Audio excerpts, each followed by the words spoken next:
하나님 말씀은 사무엘하 8장입니다. 오늘은 먼저 읽지 않고 본문을 진행하면서 읽겠습니다.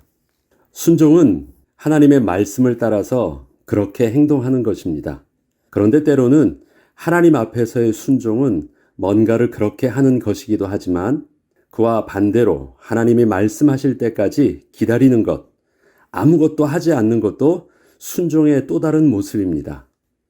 하나님을 위하여 끊임없이 뭔가를 해야 한다는 강박관념은 자칫 잘못하면 하나님께서 우리를 침묵의 시간표 속에 우리를 잠잠히 기다리게 하실 때 우리는 아무것도 하지 않는 순종의 시간을 보내기보다 아무것도 못하고 있는 자신의 모습에 눌려서 무엇이라도 해보려다가 하나님의 성령의 앞선 행동을 하는 실수를 범하게 합니다. 이때의 실수는 하나님을 위한다고 하는 자신의 선하고 의로운 동기로부터 시작되었기에 그 동기에 사로잡혀서 침묵 속에 바라보게 하시는 거룩하신 하나님의 선하신 계획을 온전히 듣고 보는 시간을 놓치게 합니다. 하나님께서는 지난날 다윗이 아무것도 할 수 없을 때 어떻게 하나님의 백성인 이스라엘과 다윗에게 행하셨는지를 앞선 장에서 잠잠히 뒤를 돌아 바라볼 수 있게 하여 주셨습니다. 그리고 그때 그렇게 베푸셨던 하나님의 은혜는 무엇이라도 제대로 할 수 있게 될 때 갚도록 하기 위함이 아니셨음을 분명하게 말씀하여 주셨습니다. 이렇게 지난 7장을 통하여 다윗은 자신이 하나님을 위해서 무엇을 해야 하는지를 물었지만 하나님께서는 다윗을 통하여 하나님이 무엇을 하려 하시는지를 분명하게 알려주셨습니다. 다윗은 그동안 하나님을 위한 자신의 계획에 집중하고 있었는데 하나님께서는 그러한 다윗에게 다윗을 위한 하나님의 계획을 제대로 볼 수 있게 하여 주신 것입니다. 하나님께 받은 은혜에 보답해야 한다는 그 선한 마음은 때때로 그렇게 하지 못함으로 인해서 미안함을 넘어서 두려움에 사로잡히기도 하지만 하나님께서는 다윗에게 아무것도 하지 않게 하시면서 아무것도 하지 않는 것이 아무것도 못하는 것과는 분명 다른 것임을 깨닫게 하여 주셨습니다. 이렇게 하나님을 향한 자신의 계획에 대하여 내려놓게 되자 다윗을 향한 하나님의 구체적인 계획들이 먼 장래의 일까지 자기의 자녀와 후대의 일까지 제대로 볼 수 있게 되었습니다. 다윗의 기도의 내용은 이때 바뀌었고 하나님의 시간표와 하나님께서 진행하시는 그 방향과 온전히 맞출 수 있게 되었습니다. 그리고 7장 29절 마지막 절에 이렇게 기도하게 된 것입니다. 이제 청하건대 종의 집에 복을 주사 주 앞에 영원히 있게 하옵소서. 주 여호와께서 말씀하셨사오니 주의 종의 집이 영원히 복을 받게 하여 주시옵소서. 하나님의 말씀하신 대로 내가 그렇게 인도받겠습니다 라고 고백하게 된 것입니다. 그 다음에 오늘 본문의 시작이 바로 그 후에입니다. 그렇다면 이것이 바로 다윗에게 굉장히 중요한 영적인 터닝 포인트가 됐다고 하는 그 점입니다. 그 후에 다윗이 블레셋 사람들을 쳐서 항복을 받고 블레셋 사람들의 손에서 에덱 암마를 빼앗으니라. 다윗이 또 모압을 쳐서 그들로 땅에 엎드리게 하고 줄로 재어 그 2줄 길이의 사람은 죽이고 1줄 길이의 사람은 살리니 모압 사람들이 다윗의 종들이 되어 조공을 드리니라. 르홉의 아들 소바 왕 하다데셀이 자기 권세를 회복하려고 유브라데 강으로 갈 때 다윗이 그를 쳐서 그에게 마병 1,700명과 보병 2만 명을 사로잡고 병거 100대의 말만 남기고 다윗이 그 외의 병거의 말은 다 발의 힘줄을 끊었더니 다메섹의 아람 사람들이 소바왕 하닷에셀을 도우러 온지라. 다윗이 아람 사람 2만 2천 명을 죽이고 다윗이 다메섹 아람의 수비대를 두매 아람 사람이 다윗의 종이 되어 조공을 바치니라. 다윗이 어디로 가든지 여호와께서 이기게 하시니라. 하나님이 행하시는 그 길에 하나님과 방향을 함께 할 수 있게 된 다윗은 지난날 하나님을 위하여 자신이 행하던 모습과 근본적으로 다른 행보를 걷기 시작했습니다. 그동안의 이스라엘의 평화는 외부에서 침략하지 않아야 누릴 수 있던 평화였습니다. 주위의 이방 민족들은 이스라엘 입장에서는 뽑을 수 없던 가시와 같은 불편함이었고 또 찌르면 찔릴 수밖에 없는 그 아픔이었으며 어떻게 그 이상 아무것도 할 수 없는 올무와 같은 것이었습니다. 그동안 이스라엘의 전쟁은 이러한 이방 민족들의 침략에 대하여 방어적 개념의 전쟁이었습니다.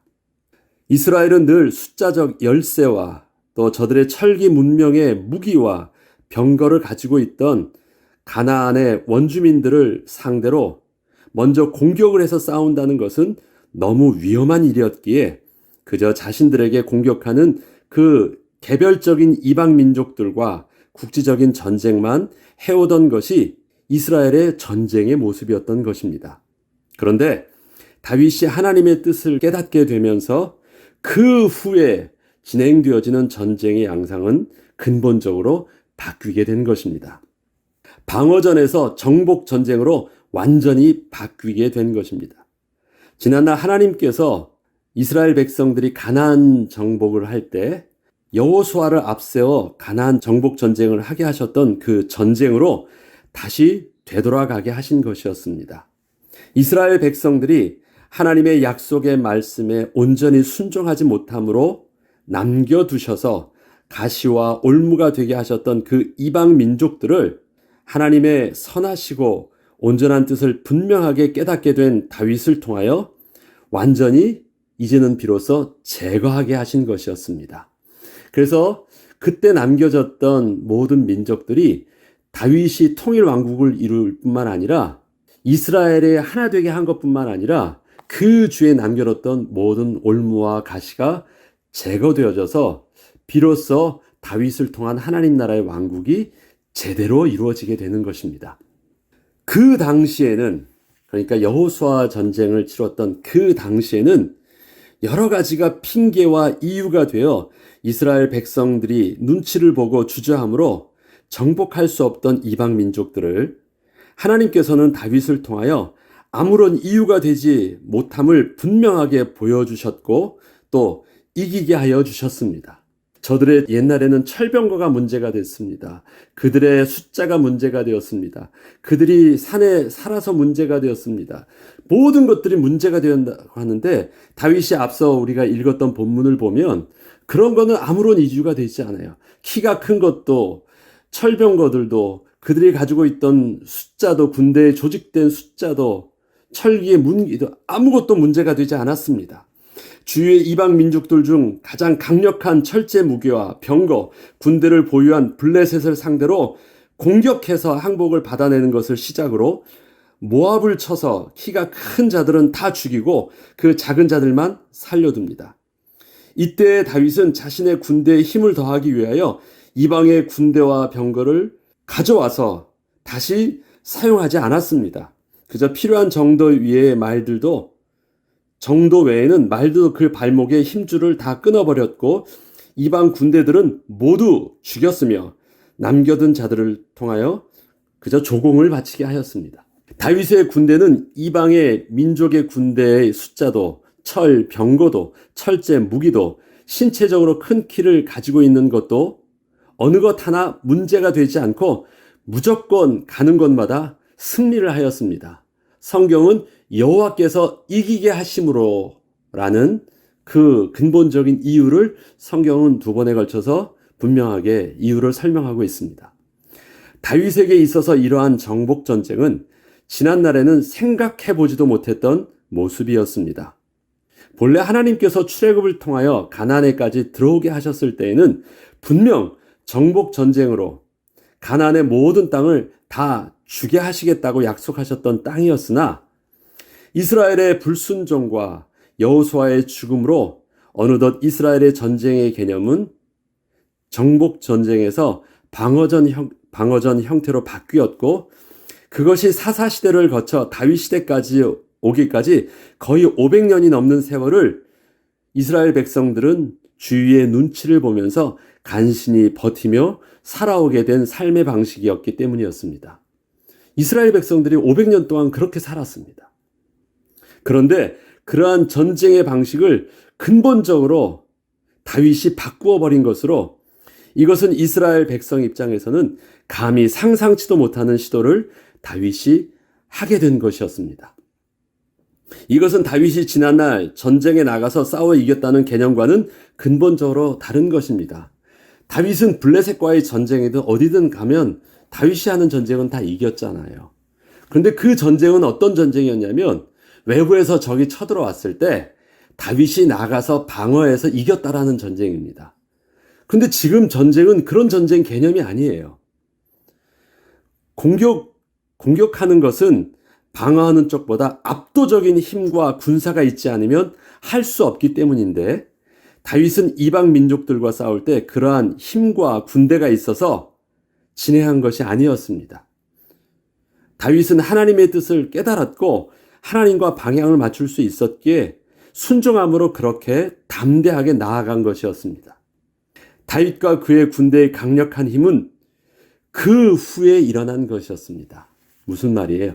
하나님의 뜻을 알았고 그 하나님 뜻에 순종해서 믿음으로 나아간 것입니다. 얼핏 보면 그것은 굉장히 무모한 싸움을 시작한 것입니다. 뭐 믿고 그렇게 정복전쟁을 할 수가 있어요? 이스라엘 백성들이 약했지만 버틸 수 있었던 것은 무엇 때문입니까? 공격하지 않고 방어할 수 있었던 산성과 방어할 수 있었던 그 모습 때문에 그들이 버텼던 거지, 그들이 그 산성을, 방어하는 산성을 벗어나서 공격하려고 했으면 다 망하는 거예요. 전쟁은 계속해서 약을 올려서 블레셋이 골리앗을 통해서 약을 올렸던 것은 무엇입니까? 너 거기에 고개 처박혀 있지 말고 나와, 나랑 싸우자, 나와 한 것입니다.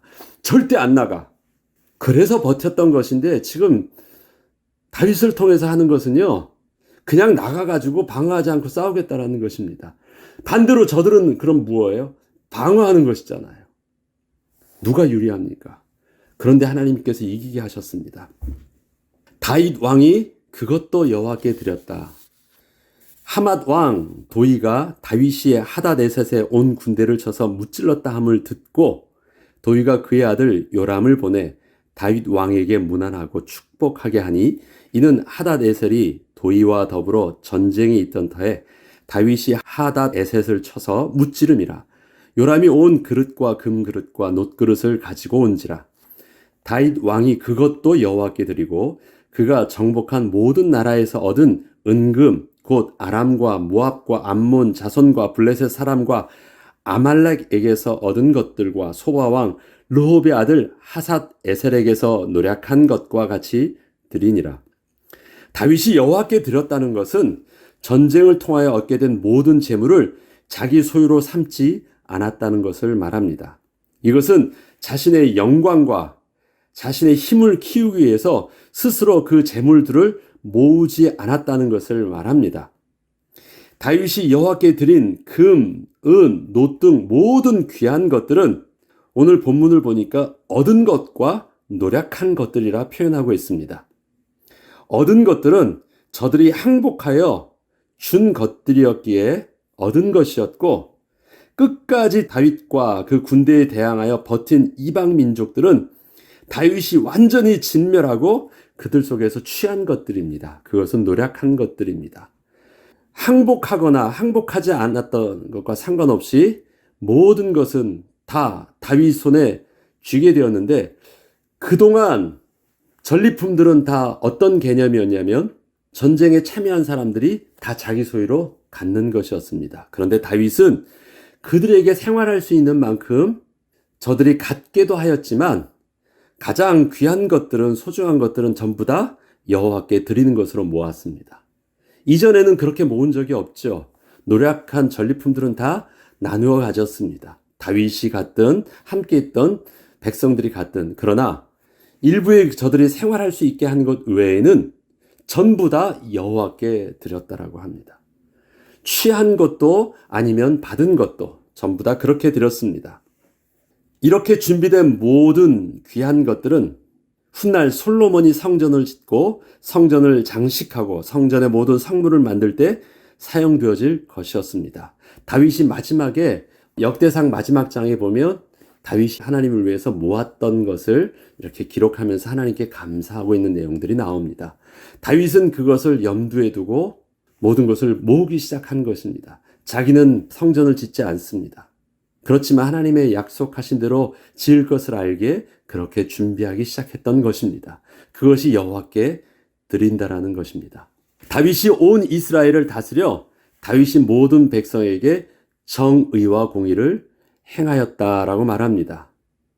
그렇게 정의와 공의를 행할새 수리아의 아들 요압은 군 사령관이 되고 아힐루의 아들 여호사밧은 사관이 되고 아히두베의 아들 사둑과 아비아달의 아들 아히멜렉은 제사장이 되고 스라야는 서기관이 되고 여호야다의 아들 브나야는 그렛 사람과 블렛 사람을 관할하고 다윗의 아들들은 대신들이 되니라. 공평과 정의는 하나님 나라의 통치를 대변하는 두 가지 핵심 원리입니다. 다윗은 자신의 통치의 핵심을 하나님의 주권과 하나님의 법 앞에서 공평과 정의를 가지고 자신의 왕의 직분을 다하였습니다. 공평하다, 정의롭다라는 것을 무슨 근거로 말할 수 있을까요? 법이 있기 때문에 그 법의 기준에 모든 사람이 그 기준에 맞게 되어지고 있기 때문에 그것을 공평하다고 말하는 것입니다. 그리고 그것을 정의롭다고 말하는 것입니다. 통치의 법과 주권이 없으면 공평이라는 말과 정의로운 말은 쓸 수가 없습니다. 그럼 다윗의 공평과 정의는 어디에 있습니까? 다윗이 이루어놓은 법이 아니라 하나님의 주권과 하나님의 법에 근거해서 그렇게 하였다라는 것입니다. 다윗이 임명한 신하들은 백성들이 볼 때 합당한 자들이었습니다. 그리고 다윗 혼자서 이 모든 것을 다 하려 하지 않았고 각자 맡겨진 일들을 저들이 스스로 할 수 있도록 한 것입니다. 이토록 저들에게 맡길 수 있었던 것은 기본적으로 하나님의 주권적 통치가 이스라엘의 핵심임을 다윗이 잘 알고 있었기 때문이었습니다. 이스라엘 백성들이 다윗 왕의 눈치를 안 봐도 돼요. 무엇이 있으니까? 공평과 정의에 하나님의 법이 있으니까. 그렇기 때문에 사울과 비교하는 것입니다. 사울의 감정에 따라서 모든 것이 그의 입만 보면서 눈치를 보면서 덜덜 떨지 않아도 돼요. 무엇이 있으니까? 하나님의 법이 있으니까. 그 주권적 통치에 공평함이 있기 때문에 모든 신하들과 백성들은 그 안에서 평안하게 감당할 수 있었던 것입니다.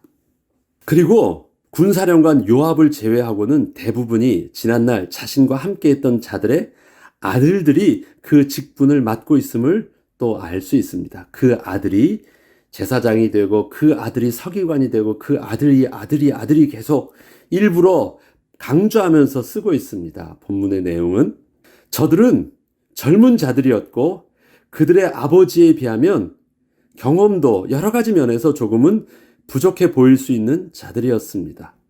그러나 저들은 하나님의 전쟁과 하나님의 행하시는 역사를 새롭게 경험함으로 다음 세대를 지도할 하나님의 사람으로 서게 될 자들이었습니다. 사사기서에서는 여호수아의 정복 전쟁이 마무리가 되지 못하고 이스라엘 백성들이 결국 다시 영적 타락에 빠지게 된 이유에 대하여 이렇게 설명합니다. 백성이 여호수아가 사는 날 동안과 여호수아 뒤에 생존한 장로들 곧 여호와께서 이스라엘을 위하여 행하신 모든 큰 일을 본 자들이 사는 동안에 여호와를 섬겼더라. 여호와의 종 눈의 아들 여호수아가 110세의 죽음에 그 세대 사람도 다 그 조상들에게 돌아갔고 그 후에 일어난 다른 세대는 여호와를 알지 못하여 여호와께서 이스라엘을 위하여 행하신 일도 알지 못하였더라. 자 보죠. 여호수아가 죽었어요. 여호수아가 있을 땐 여호수아가 시킨 대로 하면 됐으니까 문제가 없었어요. 그런데 여호수아와 함께 했던 그 세대의 사람들, 신하들도 개국 공신들, 함께 했던 세대들도 다 죽었어요. 그런데 그 다음 세대 아들들은 하나님의 전쟁을 경험하지도 못했고 하나님의 행하시는 일들도 그들이 직접 체험하지도 맛보지도 못했어요. 그러면 이것을 다윗 왕에게 대입해 보죠. 다윗 왕이 죽어요. 다윗 왕과 함께 했던 신하들이 만약 세워졌다면 그들도 죽어요. 그럼 남은 이 아들들을 통해서 일들이 진행될 때 어떤 일들이 일어날까요? 그러니까 다윗은 어떻게 하기 시작합니까? 다윗은 지금 왕이니까 왕의 직분을 하지만 세우는 자들은 다윗과 함께 했던 자들을 세우지 않고 그 다음 세대 아들들을 세웁니다. 그리고 그 안에 자기의 아들들도 두어서 다윗이 지금 하고 있는 다윗의 정복 전쟁과 그 다음에 다윗의 통치를 통해서 하나님의 주권이 어떻게 이스라엘 백성들을 통해서 하나님께서 역사하시는지를 저들이 실질적으로 체험하게 합니다. 저들은 개인적으로 보면 그의 아버지보다 능력과 경험과 모든 면에서 부족해 보였지만 저들은 그 능력을 다 발휘하기 위해서 세운 자들이 아니라 하나님의 행하시는 일들을 배우기 위해서 세워진 자들입니다. 그리하여서 그 다음 세대들이 준비되어지게 됩니다. 다윗은 그 일들을 바로 진행하기 위해서 지난날에 여호수아 시대에 실패했던 모든 사사 시대에 실패했던 모습과는 근본적으로 다르게 하나님께 세우시는 하나님 나라는 다시금 이제 실패하지 아니하도록 다윗은 그러한 일들을 조직하면서 진행하게 됩니다. 이렇듯 지난날 이스라엘의 영적 실패를 하지 않기 위해서는 그 후에 일어난 다음 세대들도 여호와를 알게 하며 여호와께서 이스라엘을 위하여 행하신 일도 알게 하여야 하는 것이 너무 중요했기에 다윗은 자신과 함께했던 그 뛰어난 신하들이 아닌 저들의 아들들과 자신들의 아들들을 세워 하나님의 정복 전쟁을 함께하게 하고 저들에게 주어진 위치에서 신하의 직분을 다하게 함으로써 다윗을 통하여 행하시는 하나님의 주권적 통치를 저들도 함께 직접 경험하게 했던 것입니다. 우리에게도 지금 우리가 하는 우리의 삶 속에서 일어나는 하나님의 은혜와 삶의 영적 전쟁에 우리 후대들도 함께 경험하게 하는 비밀이 있어야 합니다. 나는 고생했지만 내 자녀에게는 절대 이러한 고생을 하지 않게 해야지. 꽃길만 걷게 해야지. 그것이 부모의 마음일지 몰라요. 그러나 육신적인 모습은 나의 고통을 자녀들도 겪지 않게 돼야 되지만 우리가 하나님의 주권 속에서 하나님의 인도하심을 깨닫게 되었을 때 지나온 우리의 삶의 모습을 그것이 고통이 아닌 광야 속에서 나를 하나님께서 선하신 길로 인도하시는 그 하나님의 선하심을 볼 수 있었기에 그것이 잘못된 것이 아니라 은혜의 인도하심이었음을 우리는 고백할 수 있었기에 지금의 이 삶은 부끄러운 것이 아니고 이 삶은 내 자녀에게는 절대 경험하지 못하게 할 어떤 나쁜 것이 아니라 이 삶 속에서 내가 만났던 하나님, 이 삶 속에서 나를 나되게 하셨던 그 하나님의 은혜의 비밀들을 우리 자녀들도 놓치면 비록 육신적인 것은 더 똑똑하고 더 얻을지 모르지만 그렇다고 해서 하나님 앞에서 온전한 복을 누릴 수 없는 것을 알기에 우리는 우리의 삶 속에서 나의 어려운 삶과 힘든 삶 속에서 하나님의 주권적 은혜들을 우리 자녀들에게도 함께 나누며 또 함께 경험하며 함께 그 비밀들을 내 자녀들도 아버지의 하나님을 만날 수 있도록 아버지의 하나님을 볼 수 있도록 그리고 아버지께 역사하셨던 그 하나님이 나의 하나님임을 저들도 알 수 있도록 하는 그 일들을 우리 자녀들과 함께 오늘도 걷는 그 모습 부모 세대보다 자녀는 더 복을 얻게 하는 것이 맞습니다. 그러나 그 복이 단순히 육신적 복만 아니라 영적인 축복과 함께하는 그 복이 될 수 있도록 우리가 기도하면서 자녀들의 양육과 자녀들을 위한 기도의 비밀들이 온전해져야 되겠습니다. 그 비밀을 붙잡고 오늘도 승리하는 저와 여러분 되길 주의 이름으로 축복합니다. 하나님 감사합니다. 우리에게 복이 보게 된 것은 내가 복을 손에 쥔 것 때문이 아니었습니다. 하나님이 주신 그 복을 복으로 누릴 수 있는 하나님을 경외하는 비밀, 하나님을 아는 비밀을 우리가 알고 있었기 때문입니다. 이 비밀을 우리 지나간 우리의 삶을 통해서 경험하게 하셨던 것처럼 나의 삶도 우리 자녀들에게 경험케 하시는 그 은혜 속에서 육신의 복을 복답게 우리 자녀들도 누릴 수 있는 하나님을 아는 지식을 우리 자녀들도 함께 얻게 하여 주시옵소서. 오늘의 발걸음 속에 우리의 자녀들도 함께 있게 하여 주옵소서. 감사드리며 우리 주 예수 그리스도 이름으로 기도합니다. 아멘.